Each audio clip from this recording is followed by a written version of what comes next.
last fight, I didn't even want him to fight Stipe. I wanted him just to retire, and he was on top of the world as far as I was concerned. Then he wanted the fight, and he took the fight. And Dana, you hear Dana's talk. He goes, I know when someone should retire, and he's not. That's not him. Yeah. So what I think, if we're victorious, whoever is victorious from the fight's going to get offered a big money fight, and I believe it's going to be against John Jones, because John Jones has stressed he wants to go to heavyweight, and what better way for Jones to get the kind of money he wants than to fight a Stipe or a DC for the heavyweight title. I mean, that would make the fight that Jones would want. Obviously, I mean, he deserves more money. He's a major star, and he's the most decorated guy really in the light heavyweight division. He's never been beat. So I think that it's a logical choice. So let me ask you this then: if DC wins this fight, is he going to do the whole retirement that night and then come back for a John Jones fight potentially, or is he going to leave the door open? Give us a preview of what happened. I have no idea. He has not stated nothing about retiring.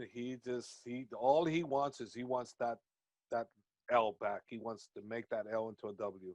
That's his main focus. I don't think he's thinking past that, to be honest with you. I mean, he has talked about retirement, but I think deep down inside, he's going to wait and see. More likely, I want him to retire. I'm not going to lie to you. I want him to retire regardless, but I just know how the system works, and I know what makes sense. And Dana, if Dana said something to the effect, we'll see what, then it's up in the air. But when Dana says, I know who should retire and that guy shouldn't retire, I know he's thinking he wants to make something happen. I know if he's victorious. And if Miocic's victorious, I know he's going to turn that on him. That's the right move, in my opinion. How would you feel? And we don't got to get too much into this because it's speculative and it's down the road, it's in the future. But how would you feel about fighting John a third time? Is that something that you want? You as his coach, is that something you want? No, as something DC would want, because that would mean that was the only man that's ever beat him. And DC would want that, and the thing of it is it's at heavyweight too, so it's kind of one of those, they'll switch positions. At light heavyweight, Jones had the edge. At heavyweight, I think DC's got the slight edge, because he's best at heavyweight. DC has fought his best fights at heavyweight, not light heavyweight. Yeah. That's something that I've been saying about this fight, is I think that what's so great about this fight is that not only is it, tied 1-1 and there's a championship on the line and everything else, but I think that this fight is for the winner is going to be able to say he was the greatest heavyweight of his era. I think if Stipe wins, he's defended that title 3 times in a row before he lost it to DC. He regained it back. If he wins, he's the greatest heavyweight of his era.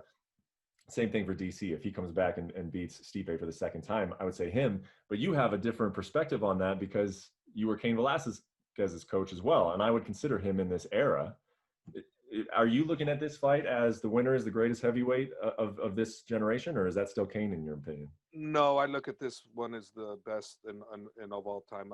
Cain should have that title, but the injuries got him too much. And Cain was the greatest heavyweight ability of all time.